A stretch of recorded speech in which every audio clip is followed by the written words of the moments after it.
So I wanted to go back to Synthetik again real quick because I didn't pay any attention at all to the leveling up, the sort of the building that you do of your characters over time. So let's just take a second and have a look at that. So this is right after completing the mission that I was playing in the last video. You can see that my specialist has ranked up to level 4, and I've got these special abilities that I've unlocked. So transmutate, for instance. The first recycled item grants a replacement of the same rarity and 2 plating. So basically, this is encouraging me to recycle items that I find and replace them with other things. Elemental power means slow poison, fire, or bleed effects last longer and stuff. So, like in the last game, I got a weapon that did fire damage, and that was really super effective. And it's going to be even more effective now that I've got this upgrade. Overdrive is the one I'm not using. If I wanted to swap it out, I would just select it here and have it instead of, transmutate. Overdrive, so it says items cool down faster and weapons eject up to 35% faster if the heat is over 40. So I guess that there's a benefit to me heating my weapons up a lot. I haven't paid that much attention to heat. It's a mechanic in this game that I don't fully feel like I understand. I've seen a lot of power-ups and abilities and stuff like that that have to do with heat. And so I know it's an important thing. I just don't get it. And maybe that's what I should do is try to understand it this time around. So there are actually 4 classes. So there it is, classes. There's actually 4 classes in the game. I've tried them all now that I've played through with the specialist. Each of them starts with sort of a different available selection of your initial weapon and a completely different set of perks to add to these little slots as you go.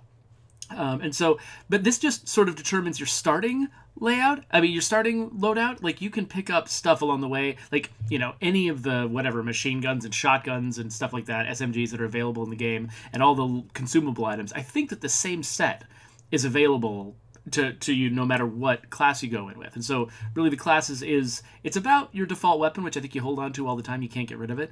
But it's also just about, these special abilities that you can get and things like with the specialist, this sentry turret, for instance, which is something that they have, nobody else has, and it really is kind of a game changer the way you think about, certain encounters.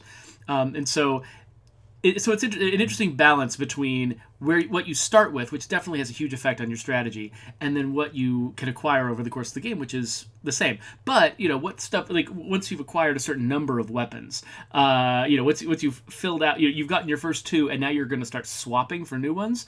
Which weapons you decide to hold on to are probably going to be based on what benefits you get from the perks and things you've already installed. Oh, hey, Zarnathium's here. It says that he picked up Full Metal Furies after my daughter and I played it the other day.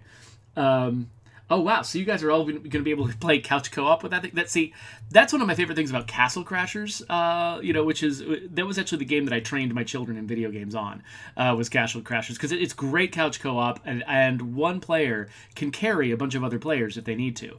And Full Metal Furies is not that way. That really can't be a young child's first co-op game because you've got those shields on characters that can only be broken by a certain character. While that was interesting for like me and my daughter, who's 12, to play through, because each of us needed to contribute in certain complicated ways in order to get the entire array of enemies killable. I wouldn't want to try that with my 3-year-old. I can play Castle Crashers with my 3-year-old, and I can play Battle Block Theater with my 3-year-old, but I can't play Full Metal Furies with him because I can't. I can be like, kill the orange one, and he has no idea what he's doing. But that's cool. You've got a group that you can play couch co-op with. Synthetik is also a co-op game. I don't know if you can play it couch though. I think you got to play it online co-op, and I don't really have that particular group of friends that you would need, so I kind of rely on playing this thing by myself.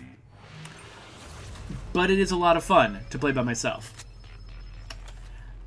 So I think I probably can just get one session in because I think my family's on the way home from the zoo right now, and I'm betting that I'll need to be a dad pretty soon.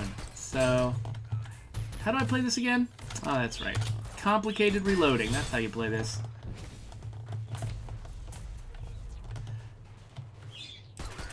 I just realized that I kept the default gun for this character. I surely should have tried something else just to vary it up.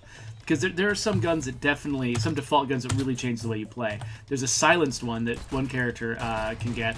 And there's also one of my characters, or one of my classes, I've been using a revolver, which fires very infrequently, has to be reloaded all the time. But it does a lot of damage per hit. And so that was actually kind of what taught me to be a little bit more careful with headshots and stuff, because I knew I couldn't just fire wildly, into a crowd of enemies and have it do anything. I had to actually carefully try to line up headshots and take guys out quickly, because once I got a couple shots at them, I wasn't going to be able to get very many more. They were going to come up on me and I was going to have to reload, and that would be it. I wouldn't be able to do anything. So I had to make those first, 5 shots really count.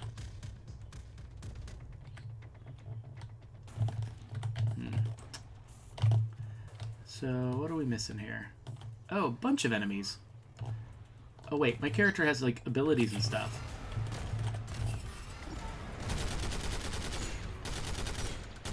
I forgot that I had a turret.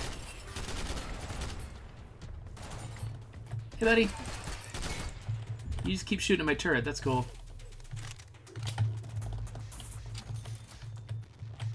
Oh, one of these guys. I really hate those spheres that come up and just annihilate your shield and sometimes kill you. 4 shots left. I love sort of having to decide whether to waste a bullet. I mean, I've got 184 bullets, so, it doesn't really cost me much to waste some bullets to reload that gun.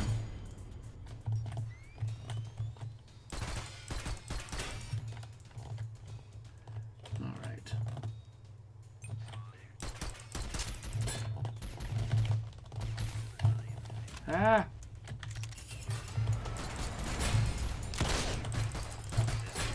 I tried using my master key on that guy and totally missed. Haha, he thought I was to the north. I was not. Oh, that's right. I forgot that I wasn't sure if a gamepad would work on this. Yeah, so I think the reason why a gamepad doesn't work on this is because it relies on very precise mouse aiming in order to get headshots on enemies. And I think that if I tried to play this, I mean, I know that my controller doesn't respond by default, and I'm pretty sure, just from the way that it plays, that there shouldn't be an option in the controls to... Wait, what is this?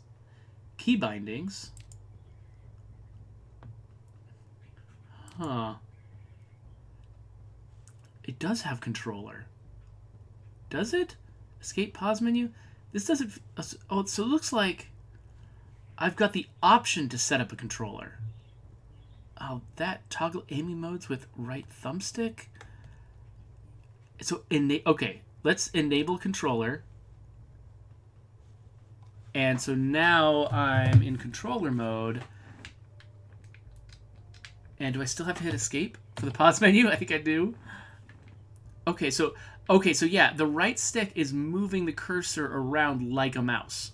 So I still... So actually, yeah, so I definitely would prefer to use a mouse to this, even though, I gotta say, this cursor movement feels weirdly good. Like, hats off to whoever programmed this behavior. Because, I mean, there's very few games where I feel good using a mouse cursor effectively with a right stick, but this is nice. Like, I could actually see this game being a fun couch co-op experience on a console. I definitely would not have the precision of a mouse, and I would prefer to use a mouse.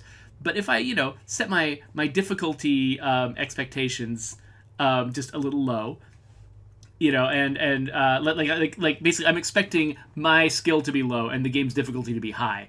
As long as I'm, reasonable about that and realizing, okay, I'm not playing optimally, this is actually seems fairly doable. In fact, I'm going to try a level like this.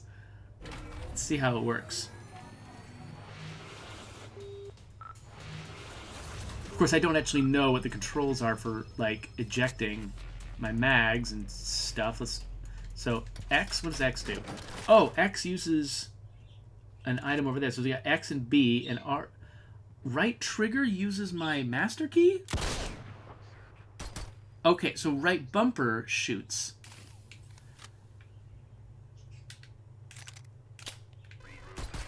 Okay, so left bumper ejects, then right bumper reloads, and right bumper is also my shooty button. That's actually... That's interesting because, like, whenever I have to, like, whenever I have a weapon jam... Whoa. I have to hit the R button a bunch of times. Ow. Ah.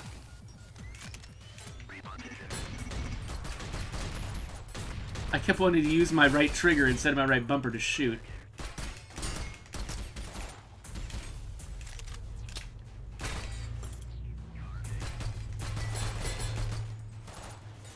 Oh, who's this?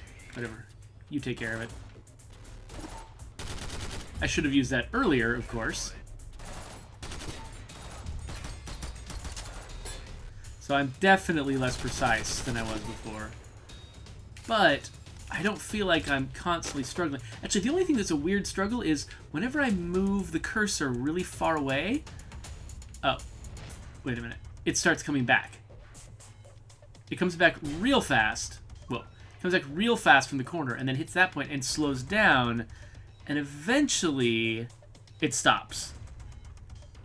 I wonder what that behavior is for. Is it so my cursor doesn't get lost too far away from me? I have to exert effort to keep the controller, to keep the cursor out there. Purchase, yes or no? I don't know how to say yes. That's how you say yes. Okay, so left trigger plus A activates it, and then oh, cool. Okay, and then Y activates a different one. Oops. Ah, no, no, no! Don't hit me, you horrible thing.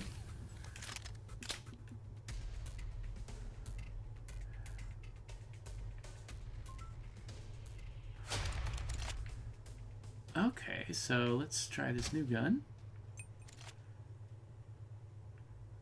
Twin barrel upgraded at boss rooms. Okay.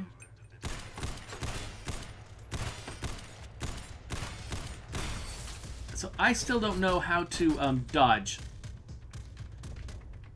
Wait, I don't want to hit Y. What do I... Okay, so what buttons have I not used yet?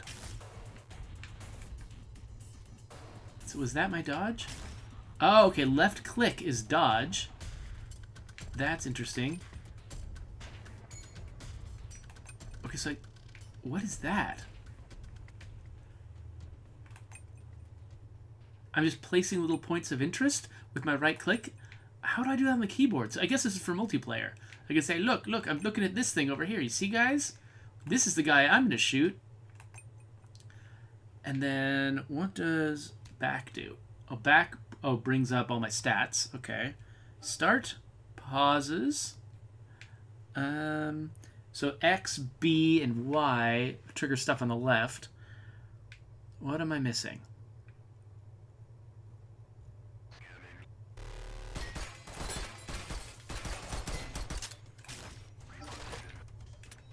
Oh, right.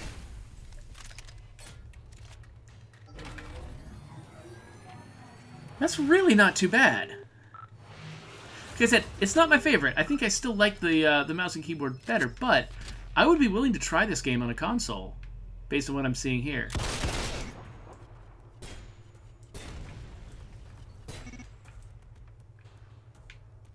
Wait, what's going on? Oh, right.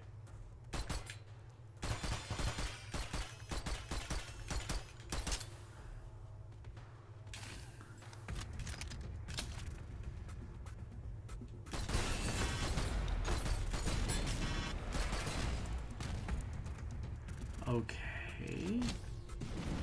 Ah, stop that. Ah, it's jammed. Okay. Wait, how do I... Okay, I switch weapons. That was the thing I was missing, is how do I switch weapons? And the answer is with the D-pad, which makes sense. There are a vertical menu that scrolls. Okay, so I found an upgrade kit, so it's left trigger plus B.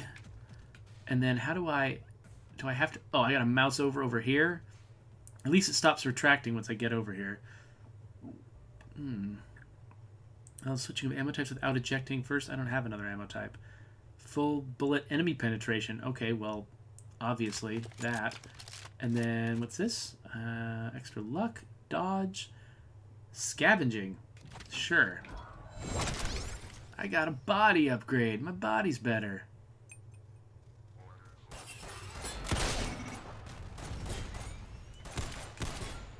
So that was my special shotgun move that I keep using. So I always forget that I've got the Master Key shotgun, but now I'm actually using it all the time by accident because it's on the trigger.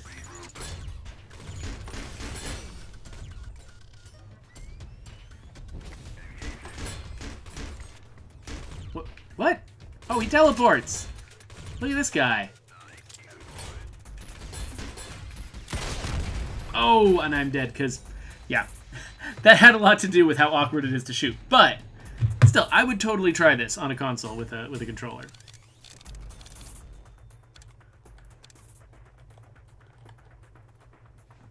Okay, yeah, Zarnathu says his PC is actually set up like a console. Like, he can play games with a controller and sort of sit back on a couch.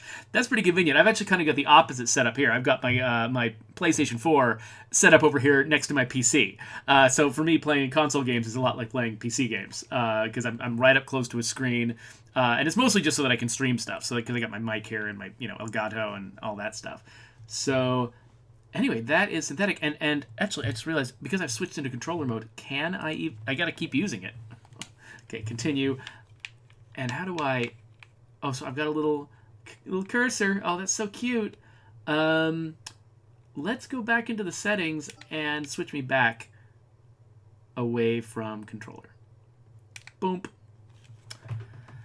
So usually what I prefer, like in the games that I work on, I usually prefer to make hot swapping between mouse and keyboard and controller the way it works. That's how it works in State of Decay. You know, if you just pick up a controller, you're suddenly using a controller. And then if you start using a mouse and keyboard, you're suddenly using a mouse and keyboard. I can see why they wouldn't want to do that here, though, because the cursor behaves totally differently if you're using a controller. And so, I don't know, I can just see, like, there's other things in the UI that it feels like makes enough of a change. Like, you can imagine, like, somebody nudging a controller and suddenly their cursor starts moving on its own, being kind of disconcerting. So I can see why they made it a binary, like, you decide what you're going to do situation. So I don't know. So I haven't seen any means here of doing couch co-op in Synthetik. But because they support controllers, I could imagine them going that direction, particularly if they ever went to a console. So, or maybe there is an option, I just haven't seen it anywhere. I mean, I don't see it here. Do video setting, game interface, other... I mean, I don't see anything up front that says add another player. So I think probably not, but I don't know. But anyway, that's Synthetik. And I feel like I've given it a little bit of a more complete run through now that I've sort of shown, how your characters can level up, the controller support. Thank you, Zarnathian, for asking about that. So yeah, I think I'll wrap this one up. So I'll do my usual thing with, like, videos right there and subscribe and all that stuff.